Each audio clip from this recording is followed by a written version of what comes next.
I think usually when this kind of meeting with scientists,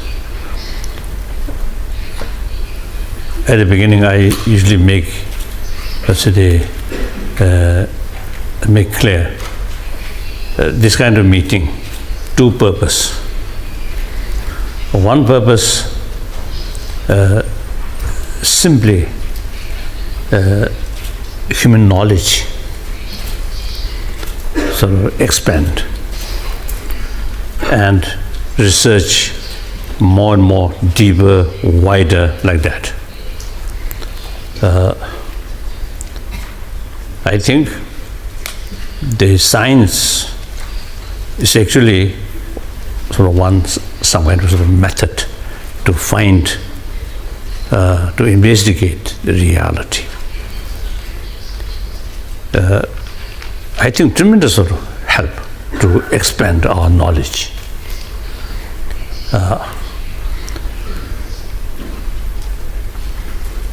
Now, as a result of meeting with a number of scientists, top scientists, their knowledge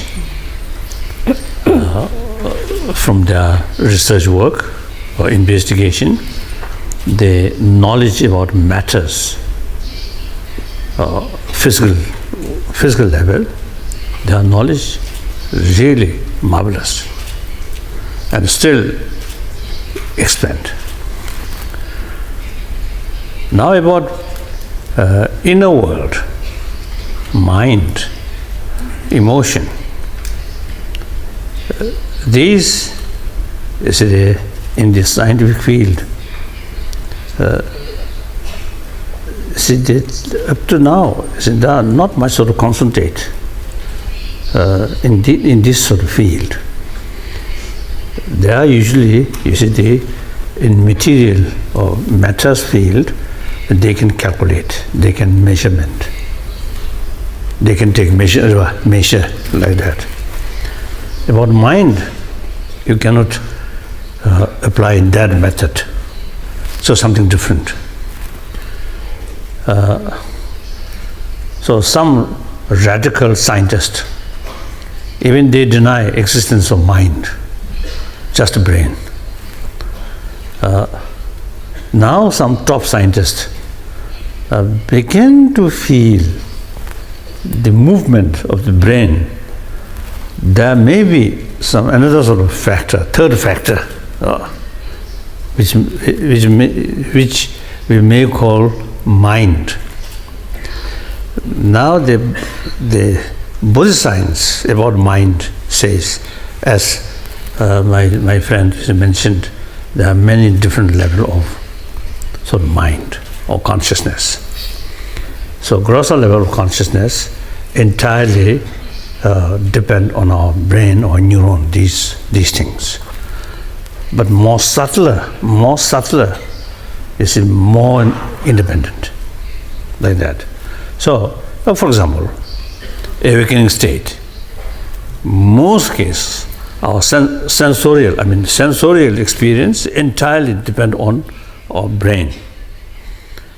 Then mental level also, I think grosser level of mental sort of experience also is directly related with brain on these things. Then one example, dreaming, another level of consciousness. Then sensorial consciousness no longer working, but mental sort of consciousness. Then deep sleep, further deeper. Then at the time faint, like a coma somewhere, the usual sort of mental sort of mind not working, but still the continuation of consciousness still there, so much more deeper, like that. So now and then last few years, I think about 1 decade, I think some scientists already carry some project as an experiment, sort of pilot project experiment. Give some training and some awareness about the different emotions, these things. Also the different effects of different emotions, some sort of education, some explanation. Then let some selected or choose and volunteer sort of people. They carry some sort of practice with some knowledge. Before that, so the practice start, they check blood pressure, amount of stress, these things.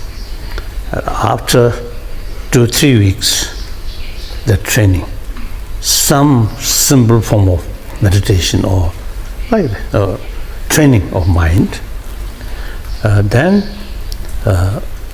again check blood pressure and these sort of the stress. So they found some change. So without touch brain, simply training mind, some effect. And in fact, through training of mind, actually some change take place in brain. Because what was that, the word? Plasticity. Oh, that one. I do not know. Even I understand that meaning. Still, I cannot pronounce properly. Unless my tongue change, European tongue put here, or English tongue. Sometimes Japanese, when you speak English, a little bit is different. You'll see it in a minute. So now, among those scientists, brain specialists, or health science, now begin to pay some attention about emotion, about mind. So dealing with even physical illness, you see, they not neglect about mental state, calm mind, full of enthusiasm. Firstly, very sort of effective measure to prevent the illness. Then they recover. What do you call? Recover. Also, you see, patient, full of enthusiasm, is a much quicker recover like that. So they already now the effect of mind or emotion now really obvious. So in any way, now in scientific field, now about mind, about emotion, also now begin include. So there are experiment, there are research work.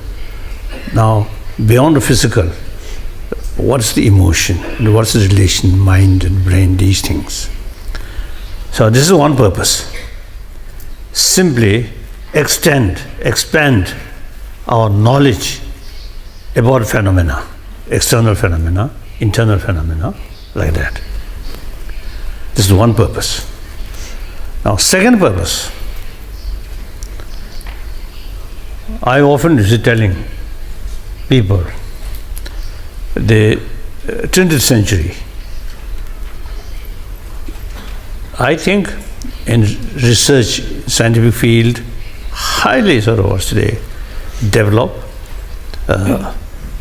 with the help of new instrument. You see, their research ability much increasing, and then I think the scientific sort of knowledge, and also with help of the scientific sort of knowledge, then technology also is a much increase. So I think the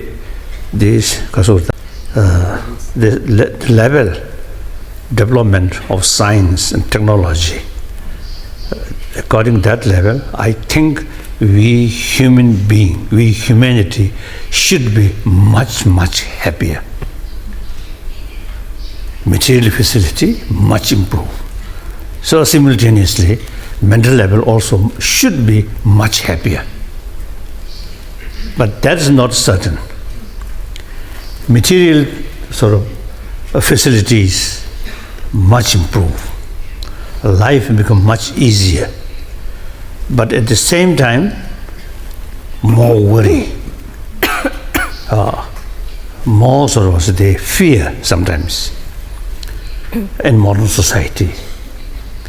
And then even billionaire, very rich and also good name, quite influential, but as a person, very unhappy person. I met some very rich and quite powerful, like some you see, big university's chancellor. I had some occasion when we met, when we talked, after initial sort of exchange nice words, then eventually some of them express their problems inside.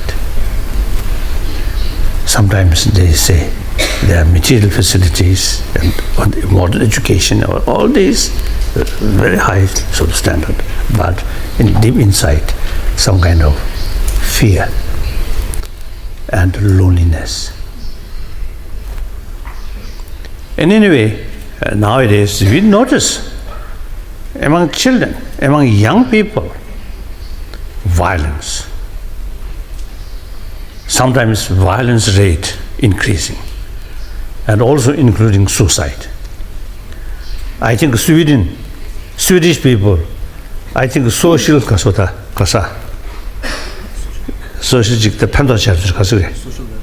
social welfare, very, very high. As a socialist country, wonderful.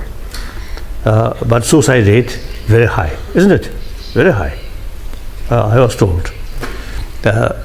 Now Japan also is materially an industrialized sort of nation, very modernized nation. The material economic condition, of course, recent years as a sort of the whole global level is some crisis. So the Japanese economy, some difficulties there. On top of that, nature disaster also, you see, creates some problems. Now, however, the generally economic condition good. But I was told the suicide rate quite high. If wrong, please make correction. I was told, I just returned yesterday from Okinawa. I was told their crime rate is much less. Isn't it? Is it true? Yes. You not think that. Good.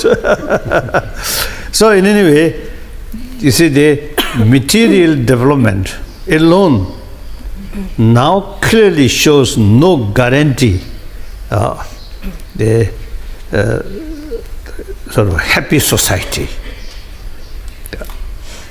We social animal. So in our life, friendship, friends, it's very essential. The friendship entirely based on trust, mutual trust. Trust depend on honest, truthful, transparent. Through that way, trust will come. With trust, genuine friendship. So money sometimes instead of bring trust, but money brings more fear, more distrust. So now time come, we must find out others, whether there are some others or other factor which ultimately the source of happy life. Up to now, I think with people, just, all our hope put on money. You become richer, or you will be happier life, or happier person. Now material itself showing us limitation of material value. So now time come, we have to include our inner world, not only money, not only material facility. The ultimate source, or at least one very important factor for inner peace is our inner value. Now the question of inner value. I usually say those are human affection, or another word, compassion or love. These are basically biological factor, not necessarily come from religious faith. We, everybody, as soon as we're born, we already have the experience, the appreciation of mother's love, mother's affection. According to scientists, some medical scientists, they say after birth, next few weeks, simply mother's physical touch is the one very important factor to proper development of the child's brain. At that time, not much intelligence, but biological factor. That child, infant survey, infant, what to call? Infant. Infant. No idea who is that person. But biologically, the person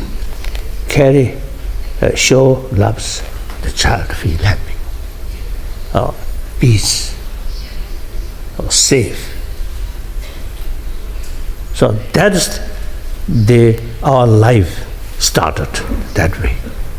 So those people, I often is telling, now for example here, perhaps over 1,000 people here, outwardly everybody very smart.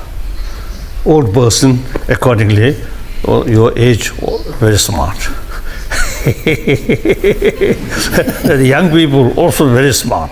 Everybody is very smart. But if we have some special mission to check deep inside what kind of feeling, I think, I'm quite sure, those individuals who received maximum affection from our mother, I think deep inside, much sorrow, stable, calmer.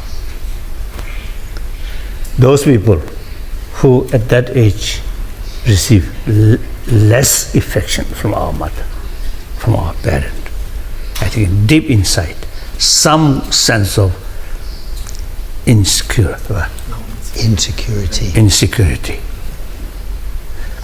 So these are biological factors. So on the basis of now scientific finding also now showing more calm mind, more healthy mind, your physical also automatically become more healthier. Too much irritation, anger, hatred. Actually, some scientists say eating our immune system. So now, in order to take, in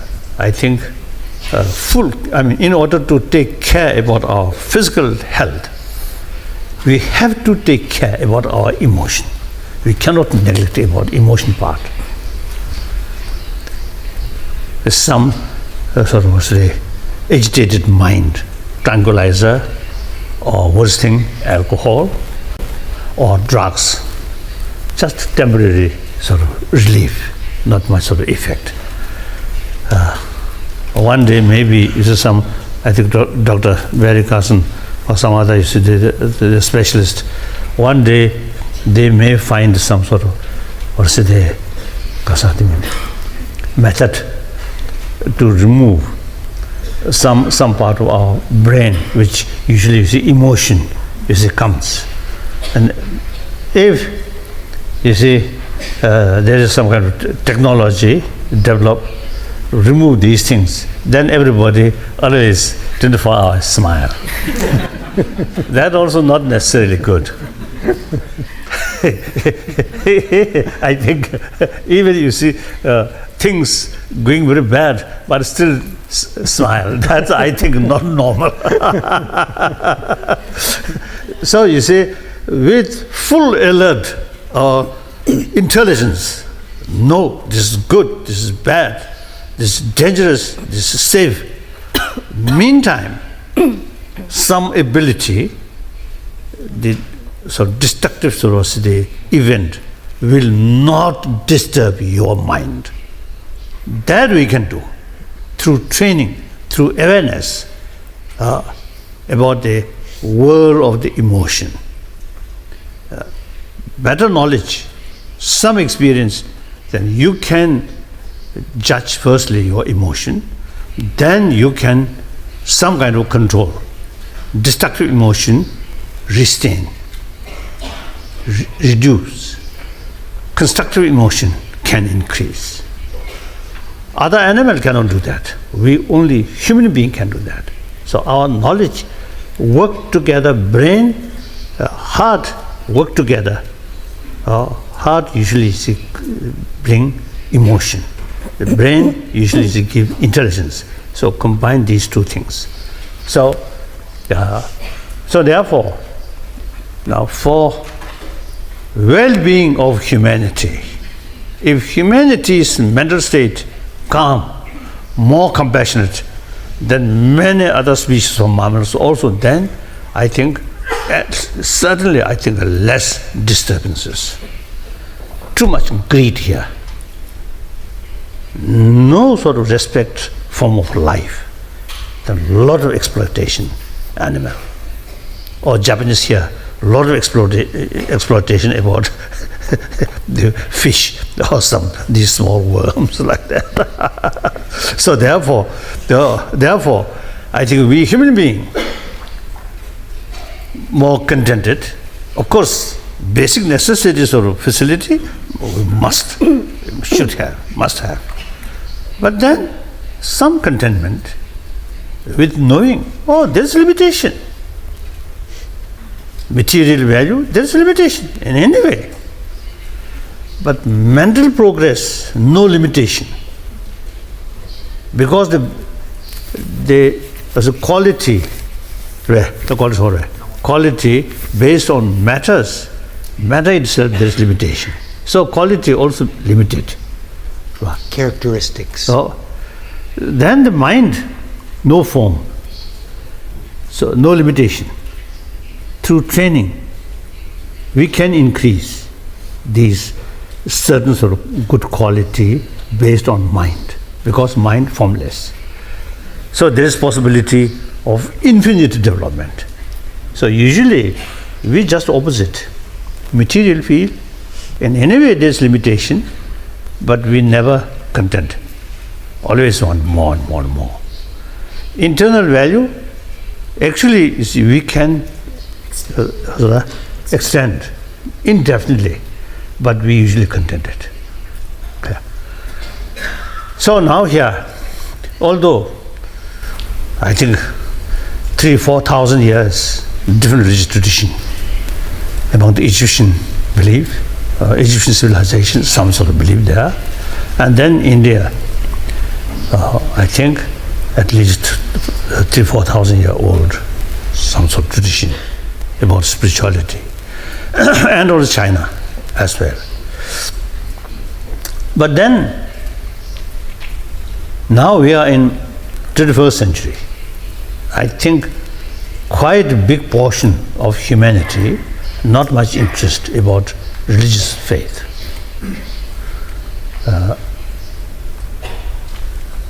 So these people, essentially non-believer, these also human beings. human brothers, sisters, they also need inner peace.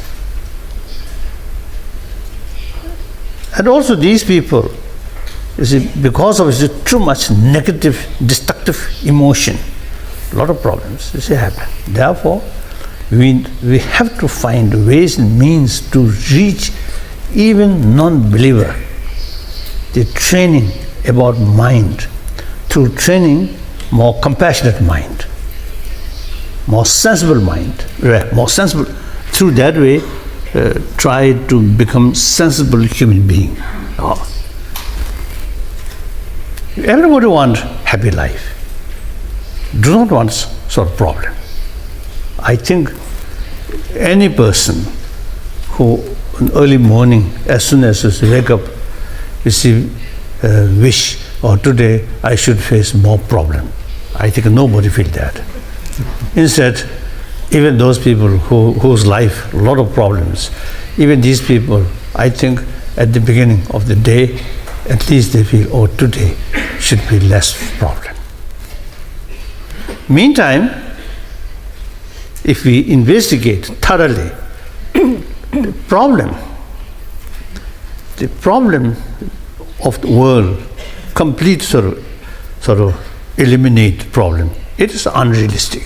Problem will be there. Now what we can do is individual sort of mental state, in spite some problem there, we can maintain peace of mind.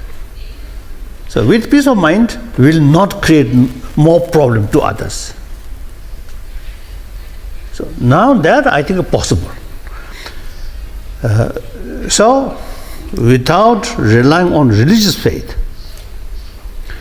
we have to find new or another way to educate people. Whether interest about religion or not, it's up to individual. Okay, remain non-believer, perfectly all right. But should be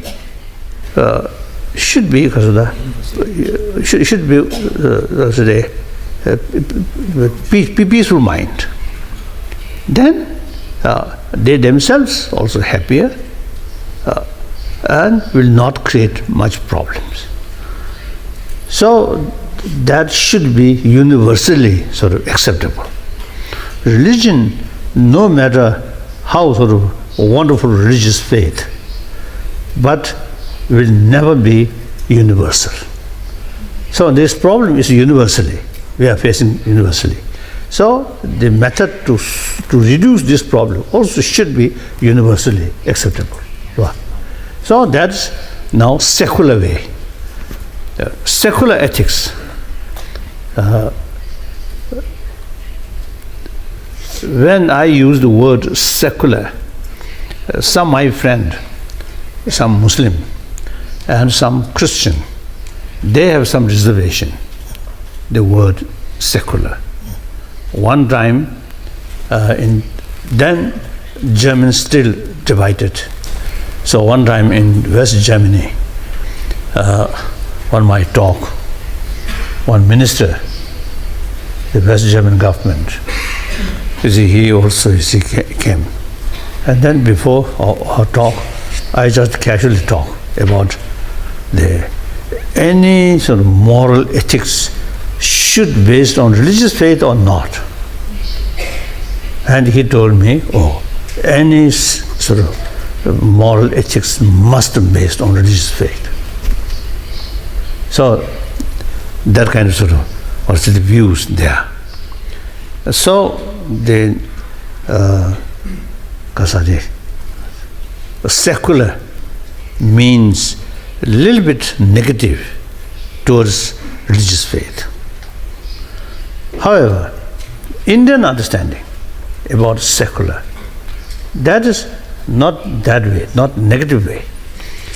The 1,000 years in India, you see already different religious belief already there.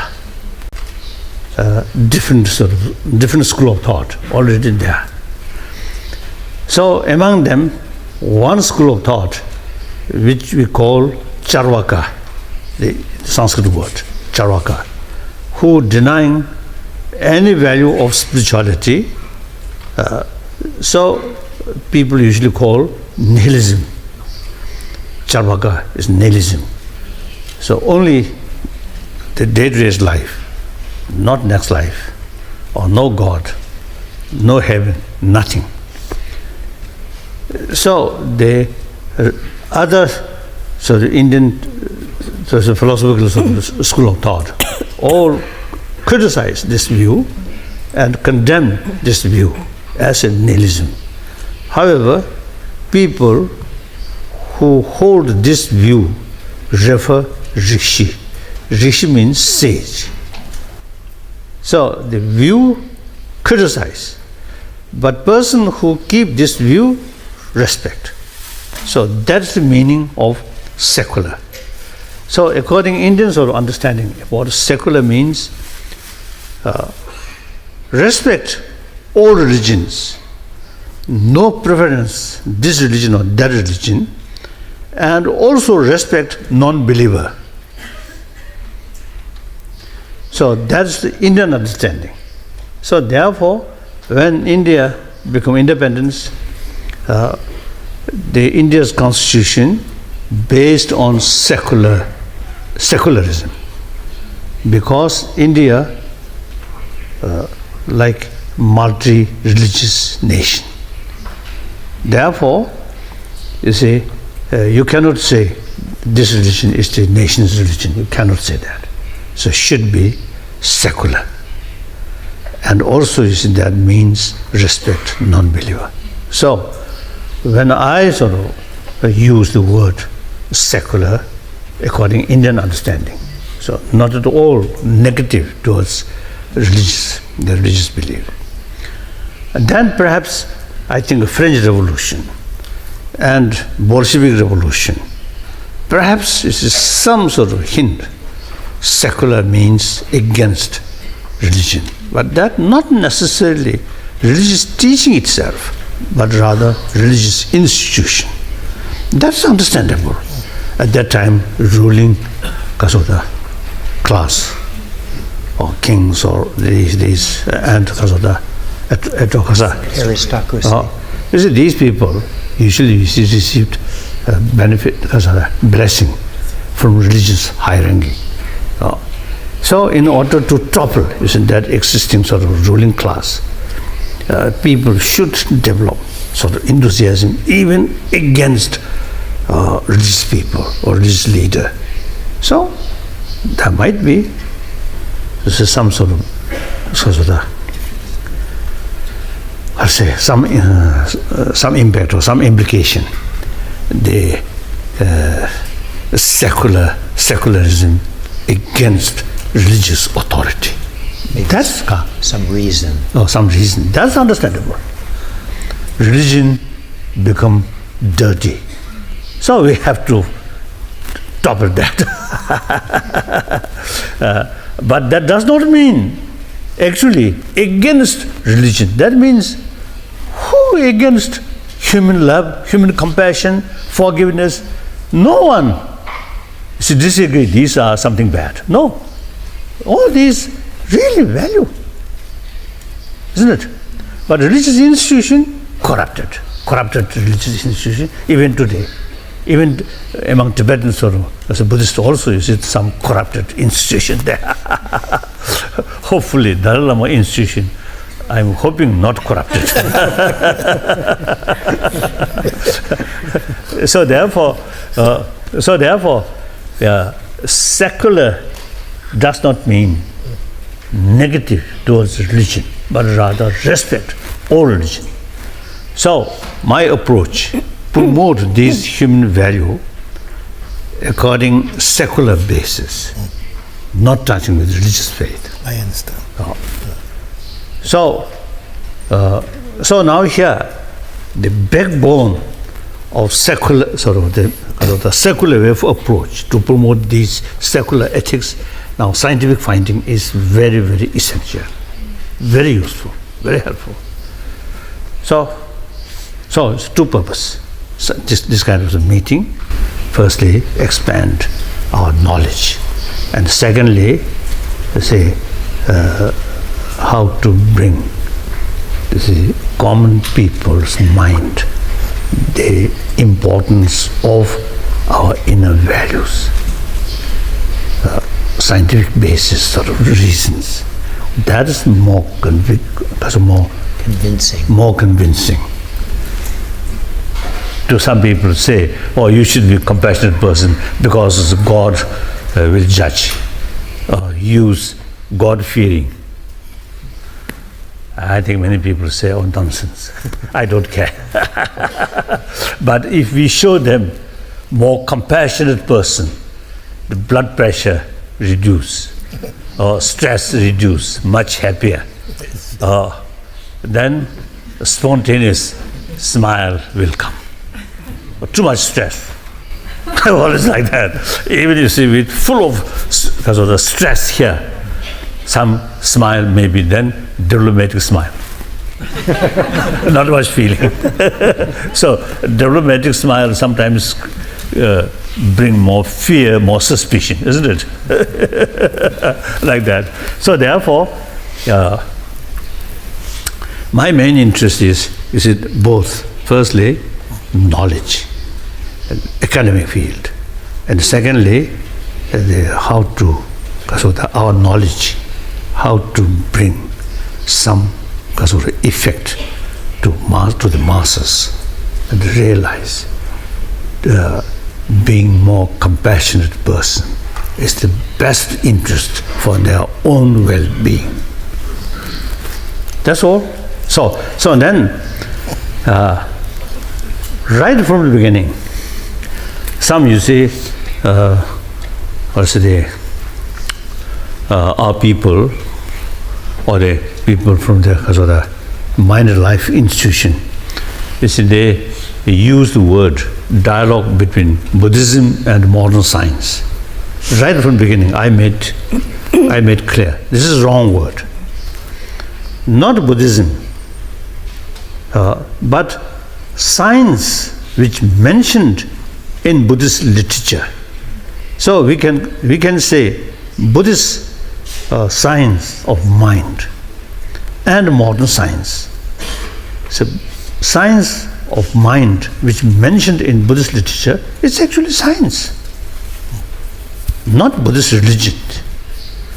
So usually I make distinction: science, Buddhist science, then Buddhist philosophy, then Buddhist religion. So Buddhist science, certainly, and then Buddhist philosophy, some sort of the philosophical views are universal. Some philosophical view related with Buddhist religion. So therefore, I usually make distinction. Science, science which simply mentioned in Buddhist literature itself, this is something universal, academic subject, like that.